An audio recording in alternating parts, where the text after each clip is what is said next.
چې نبی علیه السلام بدعات ښکاره سي، صحابه کرامو ته بد رد ویل کېږي، نو په دې وخت کې په عالم باندې لازمه ده چې خپل علم به ښکاره کوي، د خپل علم اظهار به کوي، رد د بدعاتو به کوي، او هغه کسان چې صحابه کرامو ته بد رد وایي د هغو رد به کوي. نو دلته چې کوم دی موږ چې کومه علاقه کې اوسېږو، دې علاقه کې د بدعاتو بالکل د دین چهره مسخه کړې ده. صحیح دین انسانانو ته نه معلومیږي چې د کم مسلک او د کم مذهب دعویدار دي، پر هغو باندې د بدعاتو داسې جالونه داسې پردې خلکو خپرې کړي دي چې هغه صحیح مذهب د امام ابو حنیفه رحمه الله هغه اوس د انسانانو ورک دي، نو ماز د امام ابو حنیفه د مذهب دا فاته دي.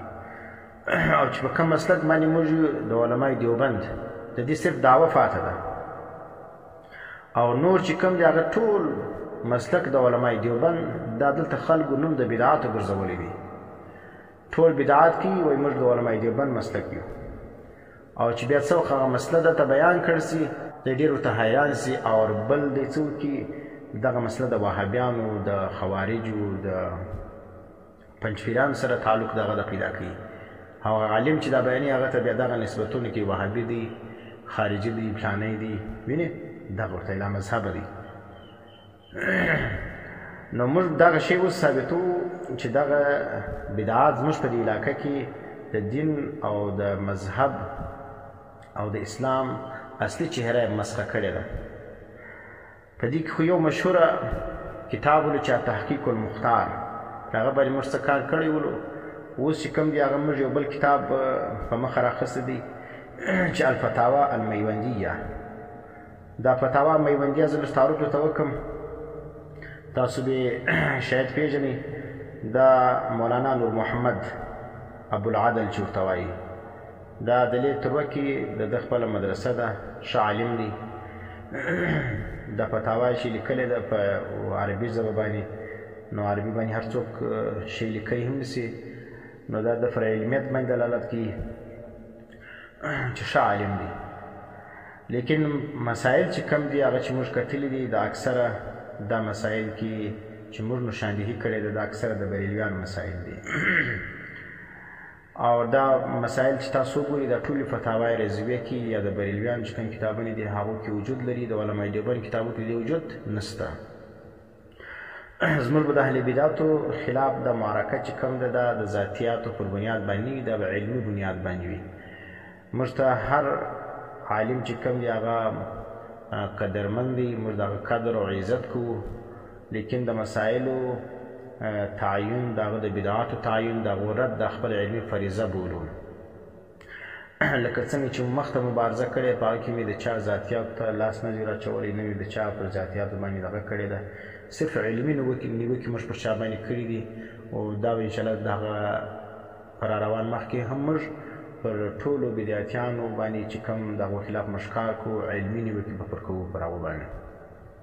او دا د یو عالم شان هم وي چې د یو چا پر بدعاتو باندې د هغو پر خطاو باندې نیوکې وکړي. دا رقم نه وي لکه څنګه چې اهل بدعتو دا شعار دی چې د یو چا سره د علمي اختلاف راسي، بیا د هغو پر ذاتیاتو باندې د هغو بې عزتۍ کوي، د هغو بې احترامۍ کوي. دا د هغو شعار دی او په بدو نمو باندې یادوي. موږ دوی ته بد نمونه نه وایو، صرف چې کوم دی هغه حکم ورباندې لګوو د یو فرقې ده چې دا د فرقې سره تعلق لري، دا د هغو بې ادبي موږ نه بولو. نو موږ چونکې دغه شی چې کوم دی هغه اوس د دې تحقیق کوو چې فتاوای میوندیه کې ډېرې مسایل چې کوم دی هغه د بریلویانو دي. په دې کې یو مسله چې موږ د اول جلد کې صفحه نمبر 142 کې موږ صرف د دې تعین کوو تاسو ته چې کوم علمای کرام دي هغه د خپله په دې باندې تحقیق وکړي چې موږ صحیح وایو که غلط وایو. نور تحقیق د دوی خپل کار دی. صفحه نمبر 142 کې لیکي التحقیق فی المصافحة بعد الصلاة سیما بعد صلاة العیدین و صلاة الجمعة و انها سنة. وی تحقیق کې دا پر باب د لیکلي په دې خبره باندې چې مصافحه بعد الصلوات، یعنې جمع لیکلی ده، د لمانځو بعد مصافحه کول، بیا خاص کر د اختر د لمانځو بعد او د جمعې د لمانځه بعد مصافحه به انسان کوي سره. که د یوه کور داخلي د دې پر یوه غا باندې ډوډۍ خوړلې، په یو سرخان باندې سره ناست وو، په یوه نیالي باندې ګپ شپ لګوله، چې جماعت یې وکړي، د جماعت بعد به څه کوي، بیا به یو د بل سره مصافحه کوي. دا رقم د لمانځو بعد مصافحه کول دا چې دوی بولي سنت بولي. د اختر د لمانځو بعد په مسجدو کې سره راوغورځېږي، یو د بل سره مصافحې کوي. دا رقم بیا په دا لمانځو کې بیا خاص کر د سهار او د مازدیګر د لمانځه بعد دا مصافحه دی بیخي ډېره لازمه بولي او ډېر د ثواب کار یې بولي. او دا کار چې کوم دا خاص کر د پنجاب او د سند په بریلیانو کې دا شی به تاسو لیدلي چې څه وخت د ماپښین د مازدیګر لمونځ وسي او د سهار لمونځ وسي، بیا یو پر بل باندې مخ راواړي او یو د بل سره مصافحې کوي. نو اوس دغه مولانا صاحب ابوالعدل صاحب چې د استاد هم دی د مولانا عبدالخالق صاحب، نو دغه عبدالخالق چې کوم دی هغه اکثر مسلې د دغه فتاوا میوندیې څخه راخیستې دي. نو چونکې د فتاوا میوندیې چې رد وسي، نو انشاءالله د ده رد چې کوم دی هغه خو اول صراحتا نه موږ کړی وي، ضمناً بعض د مسایل پاتې دي، د هغو رد به هم کوو. دغه مسله چې کوم ده دا په تحقیق المختار کې هم لیکلې ده. نو مولانا نور محمد صاحب او مولانا عبدالخالق دا دواړو په خپل کتابو کې دا مسله لیکلې ده چې د لمانځو بعد وینه د لمانځو بعد مصافحه کول او بیا خاص کر د اختر د لمانځه بعد او د جمعې د لمانځه بعد دا سنت کار دی. نو تاسو سوچ وکړئ چې دا سنت کار سلو زموږ په دې علاقه کې خو نه د لمانځو بعد مصافحه شته او نه د اختر د لمانځه بعد. علماء دیوبند چې کوم دي هغه چې صحیح دیوبندیان یا خو دا کار نه کوي. پاتې دغې عام علاقه کې خو دا رواج شته، هغه یې رواجن کوي، سنت نه ورته وایي. او بیا د صلات جمعې بعد د جمعې د لمانځه بعد خو دلته قطعا دا شی موږ نه دی لیدلی چې د جمعې د لمانځه بعد بیا خلک یو د بل سره وبړونه کوي. نو ته وایه وانها سنتون، دا سنت کار دی. نو دا ټول زموږ علاقه چې کوم ده، تا په کوم علاقه کې دا کتاب لیکل، دا ټول علاقه د دې سنت تاریکین دي. دا نو یا تحریک زیات وچلوه، دا خلک په دا سنت باندې خبر کا، خپل عمل ورباندې شروع که، ته ولې عمل نه ورباندې کوې؟ دا شی ما موږ د دې علاقې په بریلیانو کې ما خپله نه دی لیدلی. نو یې خپله هم عمل پر شروع که او دا تحریک هم وچلوه. دا څنګه دا مسله تا کتاب کې لیکلې ده، لیکن دلته عمل نسته ورباندې موجوده. او د علماء دیوبند په نیز باندې دا مصافحات دا نه سنت دي، نه د ثواب کار دی او نه ثبوت لري د صحابو څخه، نه د نبي علیه السلام څخه، نه د تابعینو څخه، نه په فقه کې دې شی تذکره شته. په فقه که ذکر وي هغه داسې مرجوح اقوال دي، کمزوري اقوال دي. نو مصافحه بعد الصلوات او یا د صلات العیدین یا د صلات جمعې بعد، دا شی چې کوم دته موږ بدعت وایو، ځکه دوی سنت ورته وایي، ثواب کار ورته وایي او موږ بدعت ورته وایو. نو دا اول بدعت دی چې دا په فتاوای میوندیه کې صفحه نمبر 142 کې لیکل شوی دی. نو دا شی چې کوم دی دا پکار دی چې علما کرام پر دې باندې سوچ او فکر وکړي. که رښتیا دا مصافحه دا سنت وي، نو پکار دی ترغیب وچلول سي، ځکه مولانا عبدالخالق صاحب او مولانا نور محمد صاحب هغه په تحقیق المختار کې لیکلې دا مسله، او د په فتاوای میوندیه کې لیکلې ده چې د لمانځو بعد مصافحې کوي سره، د جمعې د لمانځه بعد مصافحه کوي او د اختر د لمانځو بعد مصافحه کوي. نو دا به سنت کار وي، نو دا سنت ولې موږ پرېښی وي؟ دا یوه مسله شوله. دویم مسله چې کوم ده هغه صفحه نمبر 151 کې لیکلې ده، هغه دا ده، دلته دی لیکي مطلب د خوارجو في إخراج لفظ مطلق منعهم عن الدعاء بعد السنن سيما بالاجتماع. وای دغه خوارج څه دي؟ وای دا منع کوي دعا بعد السنن څخه، د سنتو بعد وای دعا مه کوي، بیا خاص کر وای اجتماعي دعا چې دی هغه دی منع کوي دا خوارج. وینې نو بیا دا دغه لیکي چې دا زموږ د اهل سنتو دا چې دا شعار دی، دا دغه معمول دی. دا وینې هغه معمول هم دا ولې چې سنت بعد به دعاوې کولې او شعار هم دی په دې زمانه. او څوک چې په دا زمانه کې د سنت بعد دعا پرېږدي دا وهابیان دي. وترکه شعار الوهابیه، څوک چې پرېږدي دا ترک د دې دعا دا د وهابیانو شعار دی وینې په بعضو شعارو کې.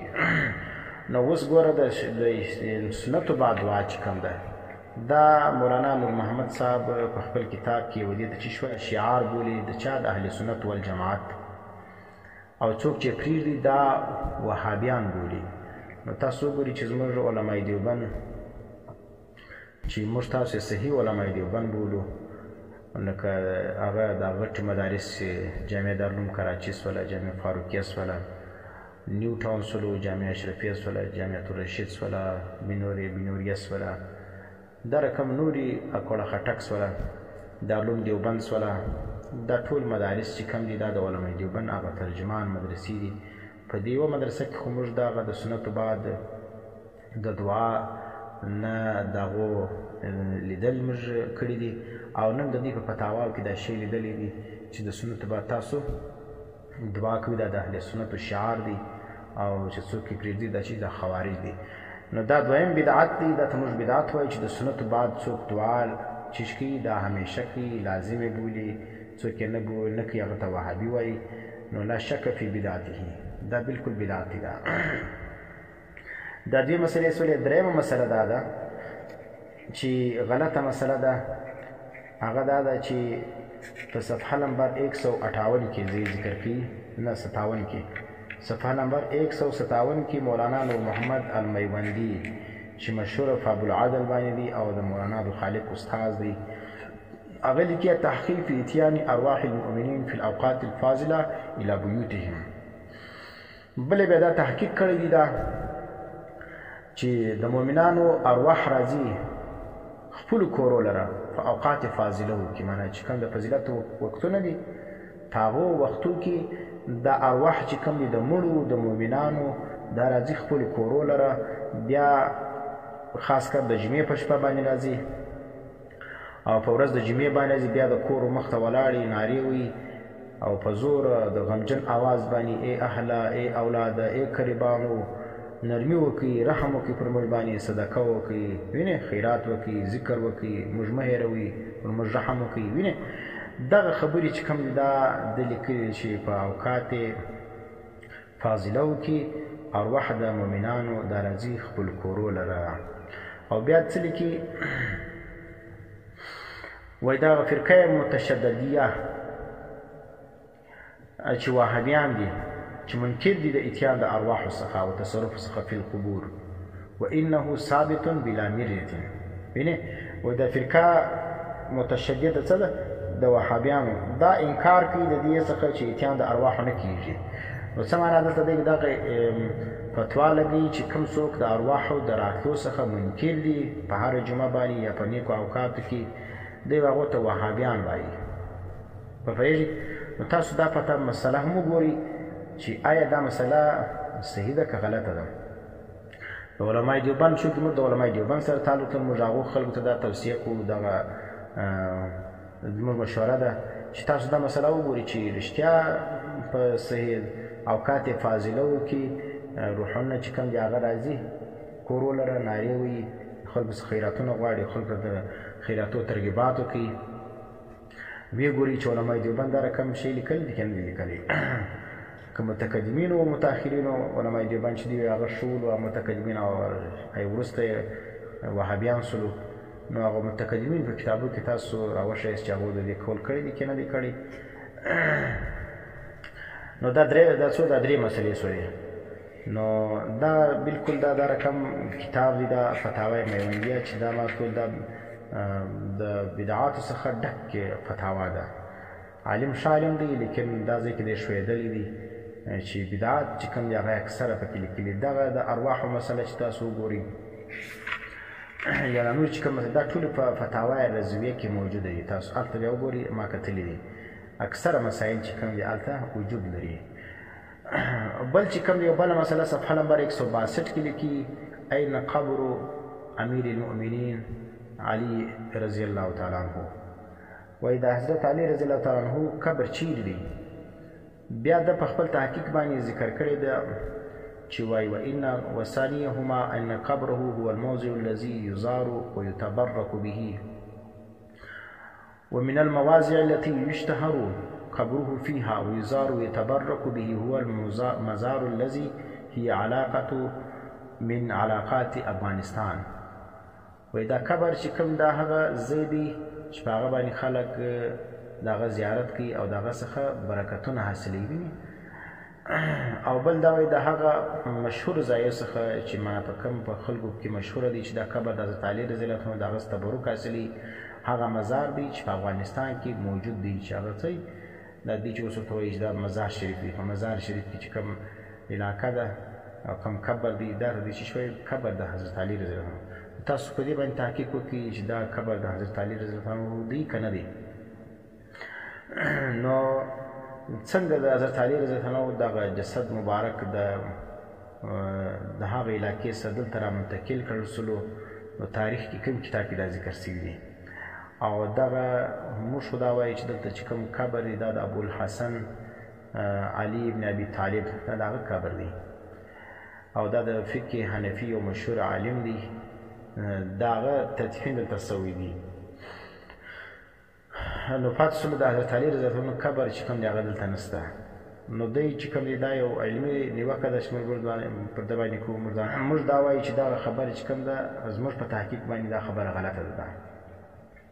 دا درې څلور مسلې موږ ذکر کړي، انشاءالله مخته به خدای کول موږ نورې مسلې هم ذکر کوو. د فتاوای میوندیې پوسټ مارټم چې کوم دی هغه موږ په ښه ادبناک انداز کې په علمي انداز کې به انشاءالله موږ پېښوو، او د دې بدعاتو دغه چې کوم دی هغه تعین به موږ کوو چې خلک د دغه خلکو څخه د دغه بدعاتو څخه ځان وساتي. واخر دعوانا